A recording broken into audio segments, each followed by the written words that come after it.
Good evening. An alcoholic wandered into a tavern, saw a sign that read, "All you can drink $1," and said, "I'll have $2 worth." It takes something special to understand the alcoholic, and it takes a little something more special to help him get sober. What I'd like to do this evening is just make some personal comments about the 12 steps of Alcoholics Anonymous, the most powerful therapy on earth. First of all, I do so with permission of the Central Office of AA. They discovered in the writings of its founder, Bill Wilson, a statement to the effect that AA did not invent these 12 principles, they simply discovered them. They've been around for centuries. And so it was felt that anyone should be allowed to make any comment he chooses. Secondly, I am, however, not a representative of AA, nor am I an official spokesman for AA. There is no such thing. By what token, then, do I make these remarks? As a clergyman, I have dealt with the problem over a lot of years. And in order to learn something about the disease and how to deal with it, I have availed myself of its invitation to attend open meetings.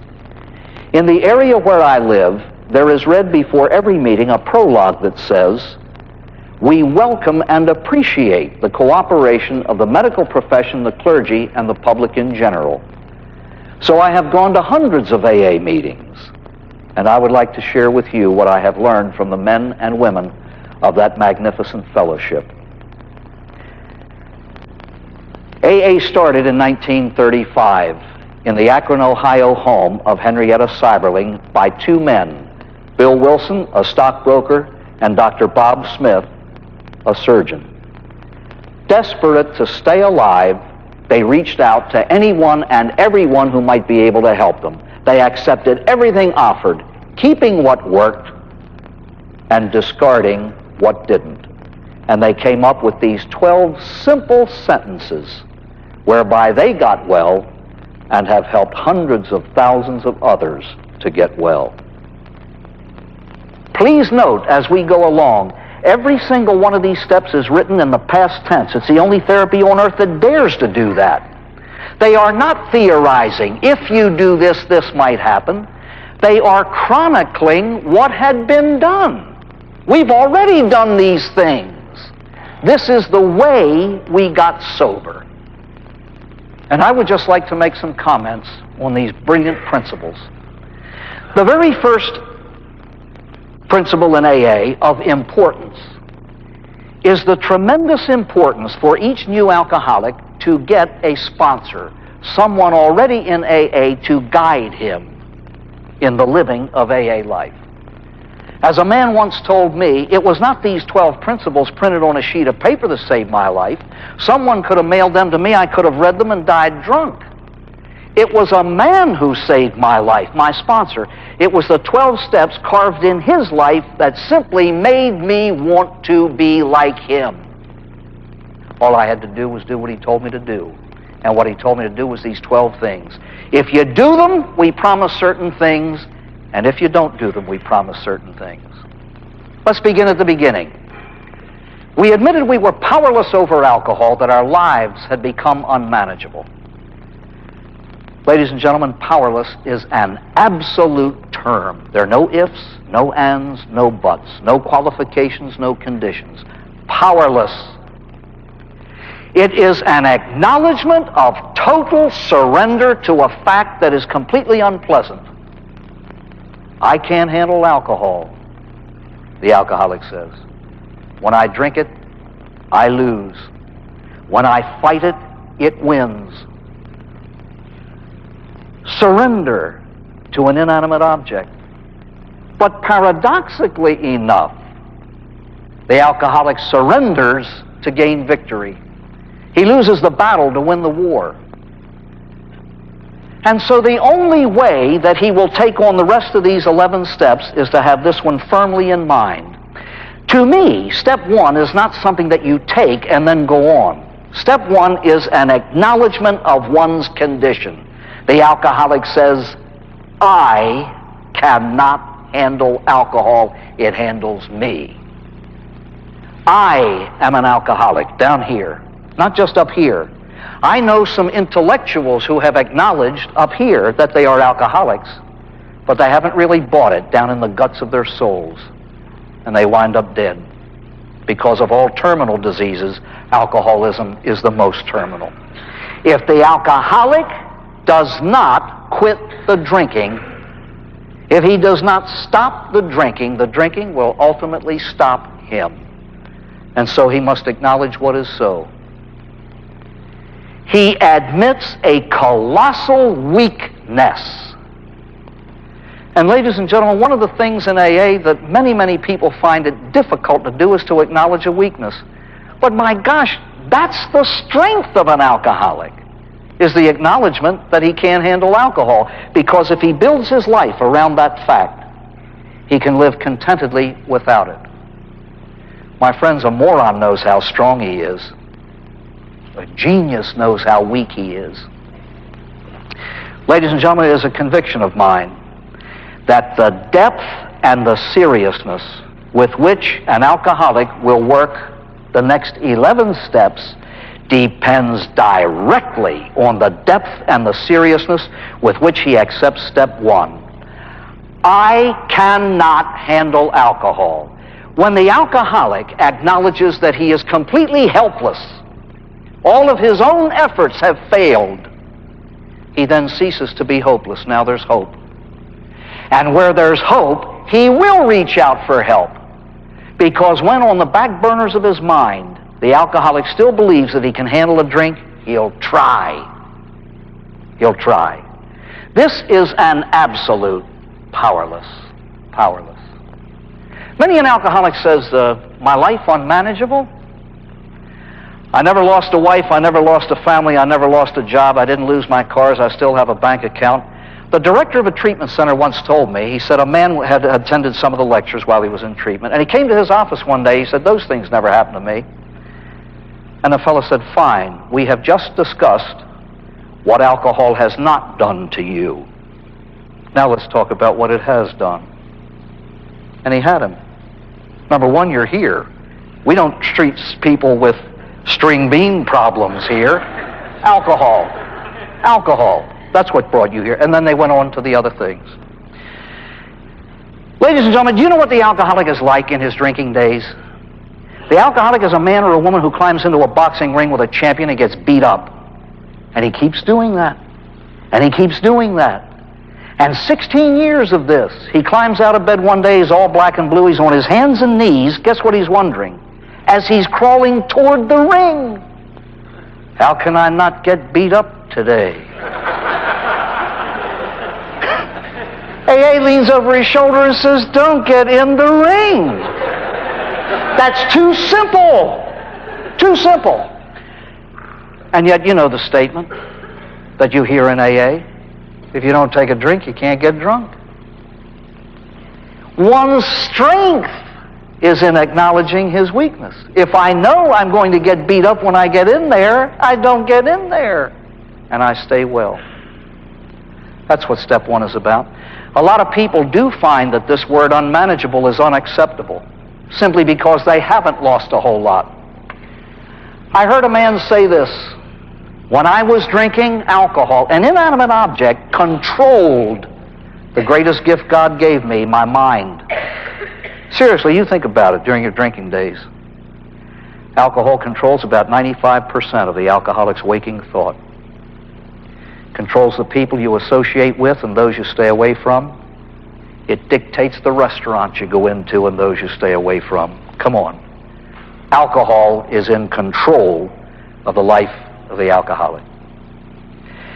So what does he do? How does the alcoholic get out of this? How does he, in his helplessness, reach out for hope and help? When he's introduced to AA, he enters a room and looks at sober alcoholics. And if he keeps coming back and looks at enough sober alcoholics, and he listens 22 years, 11 years, 8 years, 6 years, he comes to believe that something bigger than himself can get him well. He knows that good health, recovery is possible. He's looking at it. So he comes to believe that a power greater than self, Power greater than ourselves could restore us to sanity. If I acknowledge inside of me that the power to not drink is not in here, but I know it's somewhere because somebody's using it, I can see sober people, then the power has to be outside of me. If it's not in, it's out. You don't need a master's degree to grab that. Restore me to sanity? It's a little bit difficult for some people to grasp. It's hard enough being drunk. Don't tell me I was crazy too. Ladies and gentlemen, I was privileged once in my life to have met Bill Wilson. It was in 1960, and I was with a national clergy conference on alcoholism, and we were there to learn something about the disease, and it was the first and only time that Bill had ever addressed that group. And he explained exactly what he meant by this. The insanity of the alcoholic is not the nutty things when he's drunk. You non-alcoholics do nutty things when you get drunk. The insanity of the alcoholic, according to Bill Wilson, is when the alcoholic is completely physically sober and he picks up the first drink of the next series. That is totally irrational behavior. It is insane to choose to consume a drug that is killing you.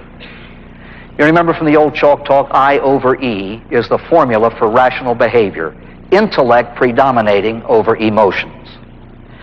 Add A, alcohol, to that formula. Drug the brain that controls that formula, you will have a reversal, E over I. So that you find emotions dominating the life of the alcoholic and reason goes to seed. Doesn't the big book of AA refer to alcoholism as self-will run riot? E over I, the insanity of alcoholic behavior, plus AA is a reversal again back to normalcy. And the power to do that has to come from outside of self if I've already admitted that I don't have it. Power greater than self. I've heard that many and many in AA is completely terrified of God because of the things that he did during his drinking days. That, by the way, is why Bill Wilson made one change in the 12 steps. He used to have God here. And it was too threatening right in the beginning, so he substituted that phrase, power greater than ourselves. I have heard already sick alcoholics told by sponsors or by others, well, if you have no God, try that coffee cup or that fence post or that radiator. Ladies and gentlemen, I take great exception to that for this reason. In the next breath, people will say, keep coming to meetings, you have to come to meetings. But if I'm told that the power that will restore me to sanity is a coffee cup, if I were new to AA, I would kiss you goodbye by saying I have a coffee cup at home. I don't need your meetings if that's where I'm to get sobriety. My friends, the alcoholic is already sick. He already has a horrible image of self. Don't hold up as something greater than human nature, something that is already inferior to it. Why not hold up the power of the group as a power greater than self? You know AA's most beautiful motto, we can do what I can't. Example, the strength of others. 4 is bigger than 1. 2 is bigger than 1. 100,000 is bigger than 1. That's a power greater than self. Ultimately, we hope people will come to a belief in a supreme being that is a power greater than all. But that's another tale. Once I acknowledge that there is a power capable of restoring me to sanity, as it has restored a whole lot of others to sanity, I have to get in touch. And so I make a decision to turn my will and my life over to the care of God, as AA says, as we understood Him. I know a lot of priests in AA, and they will say, I'm not here as a Catholic priest talking Catholic theology. I would just like to say that I have a God of my understanding as you have a God of your understanding. I turn myself over to God. My philosophy did not work, says the alcoholic. I continued to get drunk. What I must do is shift my whole inner being over to another philosophy of life that will work. Now, I know it works because I'm looking at it. And you're telling me that these 12 steps are the things that do it. And so this is the care of God that I put myself in.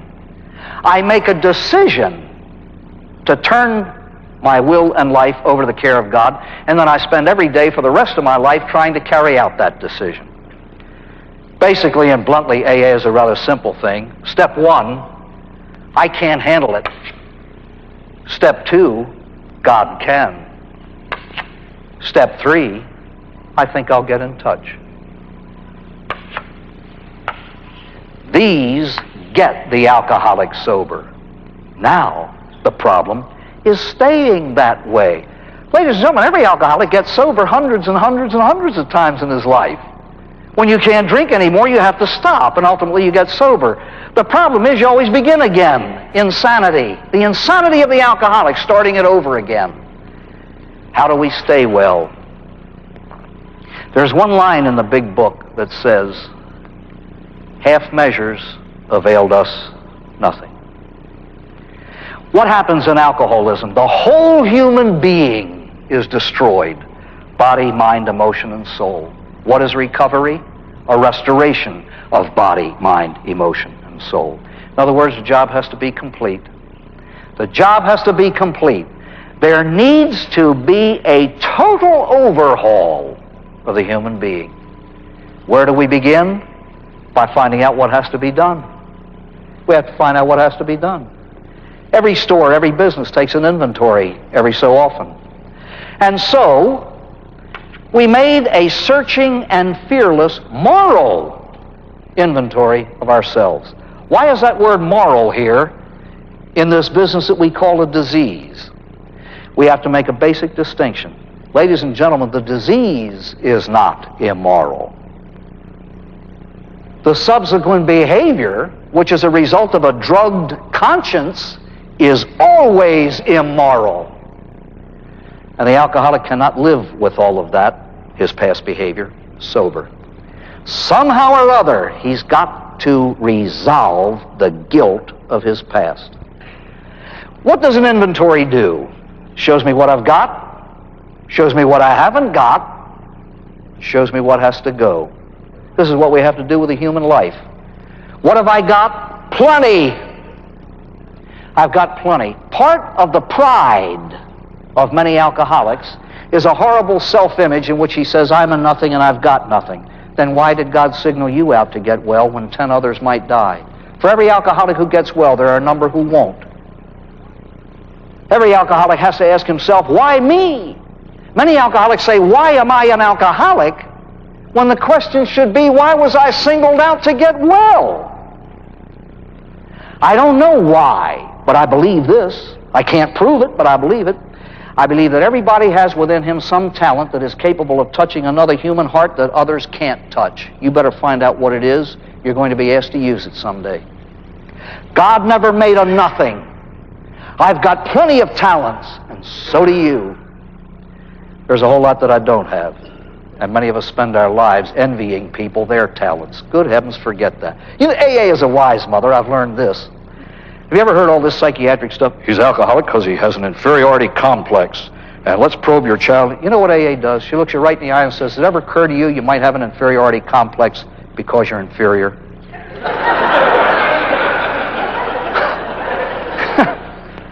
I'm inferior to everybody in some way or another. Accept that and get on with it. God gave me talents. I'm supposed to use them and develop them, and you develop yours. And if we walk hand in hand and you make your contribution and I make mine, we might save a life. What has to go? All the undesirable stuff in my life, my bad habits, really. Now watch this. How do I resolve guilt? We admitted to God. He knows anyway. To ourselves, that's a little tough. And to one other human being, the exact nature of our wrongs. Ladies and gentlemen, every one of us is three. I am who I think I am. It's about that far off target. I am who you think I am. It's about 9,000 miles off target. Then there's the real me. And AA makes the alcoholic try to find the real self. Not the false image in his own mind, not the false image in the minds of others, but the real one. You know how it's done? Simplicity itself. Look at the record. Look at the record. Look at the record. Look at the record. And as the big book suggests, write it out.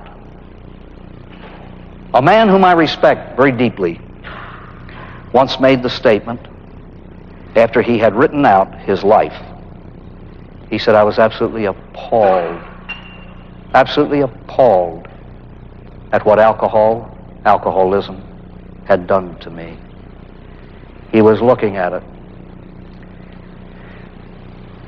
My friends, the surest way to humility is through humiliation.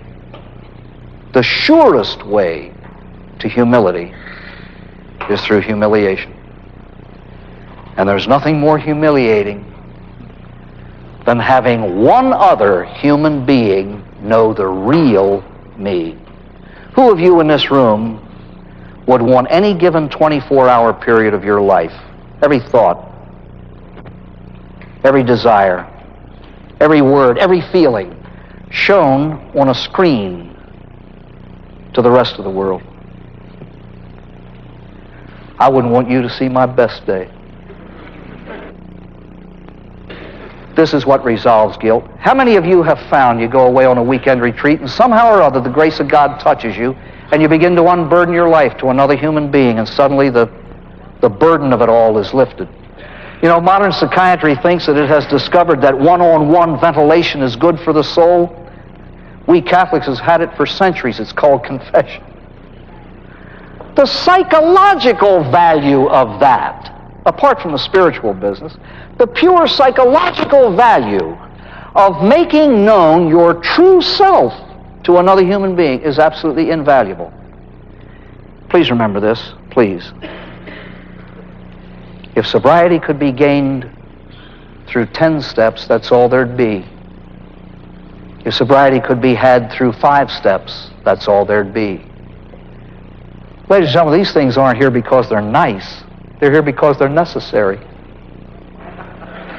Step 5 is meant to be a once-in-a-lifetime job, to resolve your past. Austin Ripley, my friend, used to say, its value will come to you only after you have done it. But its value is great indeed. It's the most humiliating thing that can happen to anybody. So it is meant to be done once in a lifetime. I know AAs who have taken it too soon when their memories weren't straight and have had to go over it, and they live in agony, and some of them give birth to scrupulosity, and it is nothing more than a hindrance to their progress. We were entirely ready to have God remove all our defects of character. Well, as one AA put it, my defects have character. And I believe that's true of anybody. Ladies and gentlemen, I have heard that step 5 is getting rid of the garbage. No, it's not. Your past is there and it's nailed in. You don't get rid of it, you simply commend it to the mercy of God. It's the only thing you can do with it. And then you can learn from it. You know the garbage that you have to get rid of? The present things in your life that make you less than lovable. And we have to get ready to have God remove these defects. You know the brilliance of AA, the magnificence of these 12 steps. Do you know how normal people function? They prepare and then they execute. You know how the alcoholic functions? Lots of pep and no judgment. That wonderful story they tell about an airplane going across the ocean. And the pilot came on the PA system. He said, I have 2 announcements. One's good and one's bad. He said, the bad announcement is we're lost. The good announcement is we're making excellent time. Perfect picture of the alcoholic in action. He hasn't the foggiest notion where he's going, but he's getting there quick. He is asked now that he has the I back over the E, intellect predominating over his emotions again. He's asked to use it and to function normally by preparing before he executes. Watch the psychological brilliance of AA. We admit we have a problem before we try to solve it. We enter a room and look, and we come to believe that we can get that way too. We make a decision to turn our lives over to God, then we try to do it. We take an inventory of ourselves, and then we make it known. We become ready to have God remove our defects, and then we ask Him to do it. The way normal people function. That's the way we learn to function after we get well. To become ready to have God remove our defects of character. Do you know why we have to become ready? Most of us are too attached to our defects of character. We love them. I love to nag. I love to take people's inventories. I love to hear the worst about people. I love to make quick judgments, especially when they nail somebody. Ladies and gentlemen, we're built that way. These are the things we fight against. And if they have become ingrained in a lifetime, we have to get ready to have them removed. Do you know why? When we humbly ask, He will try. And sometimes it's very difficult. But let me just share with you how sometimes I pray to God to remove some of the things that are unpleasant in my life. Let's take the universal human ailment of impatience. I suffer from it tremendously. Do you know how God handles the alcoholism of the alcoholic? God gives the alcoholic the power to not drink. Then He gives them the steps to exercise that power. God gives the strength, the alcoholic does the footwork. God doesn't make you sober. He gives you the strength to be sober by exercising the steps. Do you know how He removes the shortcomings of anyone? He gives us the strength and then the opportunities to exercise that strength. Usually we don't see the opportunities when they hit us right in the face. Let's take impatience. I don't even think about being impatient when I'm impatient until it hurts somebody. And then, why did I say that? Why did I do that? Dear God, please make me more patient. And somehow or other, and I'm not joking, somehow or other, I just believe that God will do it. He'll just make me patient. But He doesn't. He'll give me the strength to be patient, and then He'll give me a whole lot of opportunities through the day to exercise it. Have you ever been to an AA meeting? I've been to plenty of them this way. A fellow tears and he said, what a day. Boy, do I need a meeting. I had a flat going to work. I came home to find my wife had run off with my best friend. My grandmother died in childbirth. Somebody shot my dog. My house burned down. You know, all this and that. Oh, boy, do I need a meeting. And an old pro in the back of the room says, sounds to me like God gave you 100 opportunities to grow and you blew them all. What I have to do is recognize the hand of God in the little teeny things that happen to me during the day to exercise the strength for the very thing that I've asked Him for. Humbly asked Him to remove our shortcomings. Sometimes He does it in very, very painful ways to us. Very painful indeed. Prepare and then execute. Made a list of all persons we had harmed and became willing to make amends to them all. Have you ever found yourself in the position of owing an amend to somebody who owes an amend to you? Who acts first? Where do I get the strength to do what ought to be done? I've been to a lot of AA meetings in which people go through all the hell that they live through. It's wonderful. It's a great thing to reflect on the pain that alcoholism brought to you. Ladies and gentlemen, I am utterly convinced that meditation about pain is most valuable when we meditate not so much on the pain we suffered as the pain that we caused. And if we have taken an inventory as it should be made, we will have a list of those whom we had harmed. And we have to become willing to make amends, because some amends are almost impossible to make. Then we carried it out, the execution. We made direct amends to such people wherever possible, except when to do so would injure them or others. My friends, I think it is absolutely essential for the alcoholic to have the help of a sponsor or someone in making amends. Some amends are pretty serious. I have known people who have taken their fifth step, for example, to their spouse and absolutely destroyed another human being just in order to feel good. Have any of you ever heard this from a sponsor? Well, make amends, it'll make you feel good. That's not why you make amends. If it makes you feel good, fine. We make amends because they ought to be made.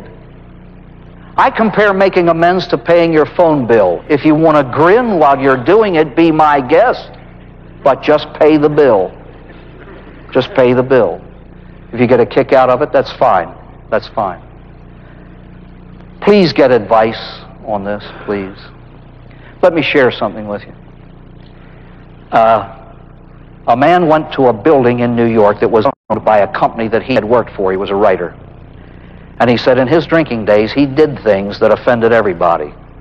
And he began to apologize from the chairman of the board in the penthouse office down. And he had a golden tongue. He could make a stone weep. He could.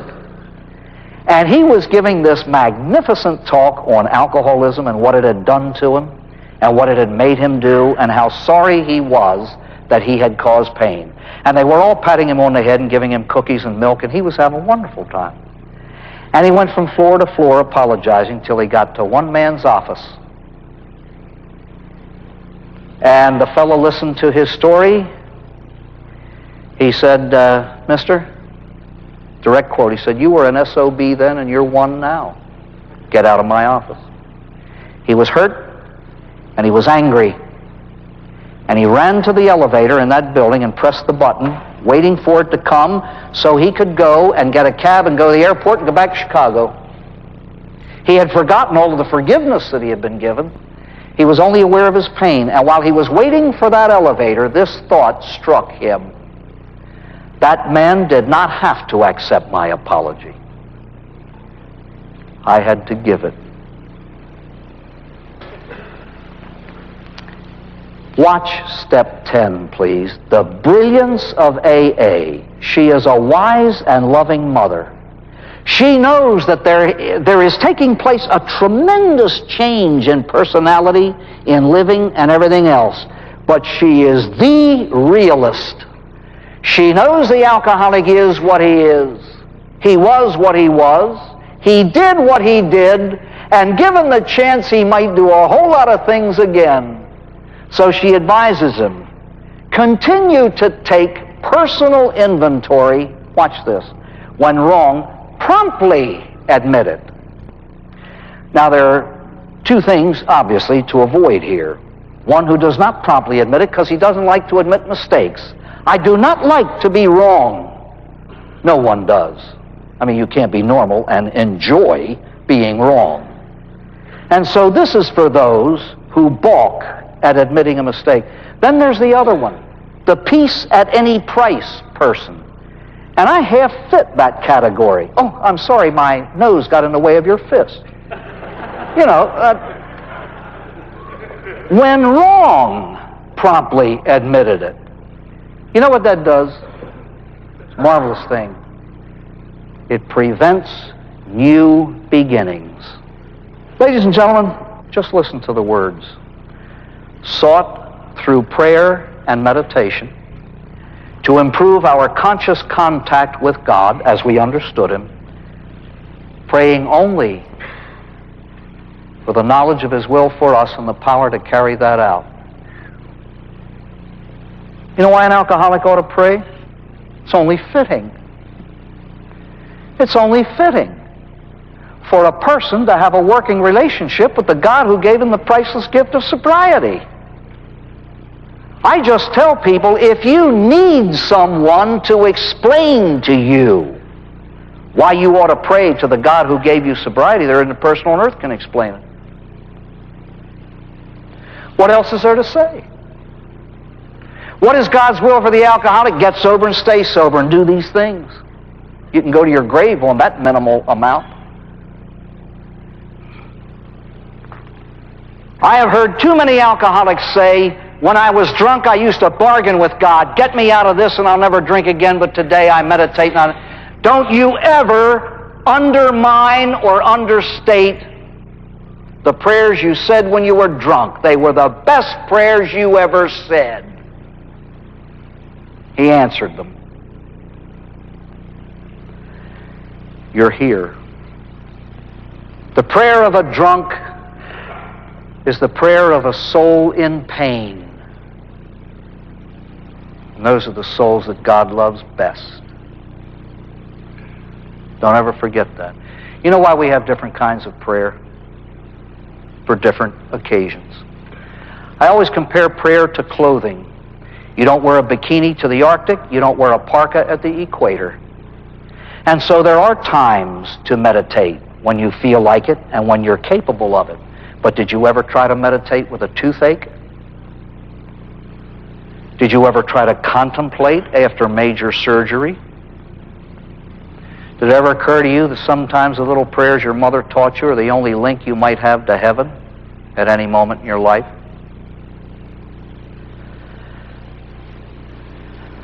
Now we come to AA's crowning glory. It's the only therapy on earth, I believe, that has, up until its time, had a 12th step, a command to share with others. Ladies and gentlemen, elsewhere I speak of gratitude, but the loveliest definition I ever heard in my life was from Austin Ripley. He defined it as the golden tray on which I offer to others what God has given me. Gratitude is the hinge on which the sober life swings. I've heard it said, if you do this, you'll get drunk. If you do that, you'll get drunk. If you do the other thing, you'll get drunk. I know people that do quite a few things and don't get drunk. But I guarantee you this, it is impossible to stay sober without gratitude. You know what step 12 is? Having had a spiritual awakening as the sole result of these steps. In other words, 12 comes after the first 11. We tried to carry this message to alcoholics and to practice these principles in all our affairs. Bill Wilson was the man who dreamed the impossible dream until he reached the unreachable star. And when he stood on that mountain, with his full humanity restored, free from alcohol, he was a man again, a creature composed in the image of God, and he possessed, within the confines of that magnificent heart of his, this priceless jewel that men and women had been looking for centuries: sobriety. Sobriety. But God-like now, he couldn't keep it to himself, and he had to do what God did when he created. Goodness tends to diffuse itself, and so he shared it with others. You know what step 12 is? Gratitude in action. Don't tell me how grateful you are, show me. And if you are grateful, you won't have to tell me, because I'll see it. You know what the 12th step is? It's called walking the walk instead of talking the talk. The film Patton opened with the words, "No one ever won a war by dying for his country. We win wars by making someone else die for his country." And what I heard there was this: no alcoholic ever won the war against this disease by dying for it. We win the war against alcoholism by trying to help some other poor alcoholic live. And the steps that I have seen never say. We tried to carry this message to alcoholics who picked up the telephone, called the central office, and asked us to. Dr. Bob did not call Bill Wilson. Bill, the sober alcoholic, called Him. And that's why AA rooms are filled, because people have obeyed this command. Practice these principles in all our affairs. You can't be honest here and dishonest there and be a sober alcoholic. These principles should permeate life. In conclusion, Dr. Bob himself summarized all of AA in 6 words. 1, 2, and 3, trust God. 4 through 11, clean house.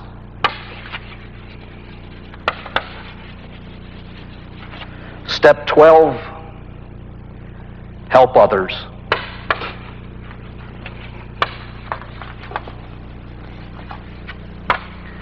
Trust God, clean house, and help others. How simple can it be? And the only thing that these 2 men did was discover what good people have been doing from the beginning. These are absolute principles to live by. And anyone who lives them honestly should be inspired by Bill Wilson's best slogan. Oddly enough, I've seen it in very few treatment centers. The good is too often the enemy of the best. What are you worth? What type of sobriety are you worthy to shoot for? If God loves the alcoholic enough to get him sober, why shouldn't he seek the best? I heard one man say that the principle he functions under, since his sobriety, he wants the best, and he puts it this way: margarine covers the bread, but it ain't butter. And as he always says, I like butter, and I hope you do too. Those who conscientiously try to live these principles are able to say with conviction, my past is discharged, my present is secure, and all other things being equal, my future is assured. I remind you again that I am no spokesman for Alcoholics Anonymous. Everything I've shared with you this evening is only meant to be a highlight or two. It would take a lifetime to say what I and others feel about these things and what I have learned from men and women in AA. I have done this, however, with permission of the central office, and it has been a gigantic pleasure to do so. And now I would like to try to do something even more impossible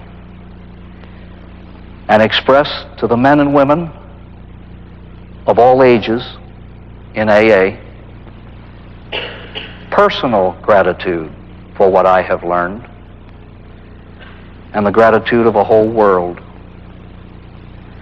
This fellowship is so powerful and so strong that it has formed the basis for helping people with other human ailments: overeating, gambling, narcotics, jumbled emotions, and a few other things. Austin Ripley used to say AA is the most powerful and finest university on earth. It is where a priest learns from plumber how to live. He was right. So to all of you in AA, I express my own gratitude for all you've done for me and for all you have given to the world in your silent, anonymous way. To ask God to bless you seems too short.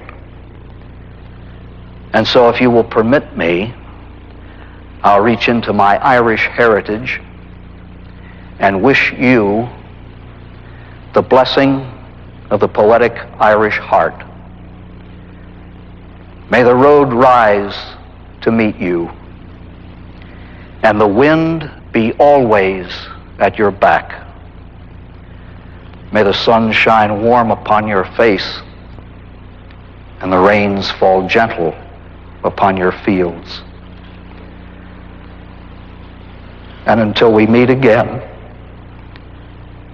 may the dear Lord hold you in the hollow of his hand. Good night.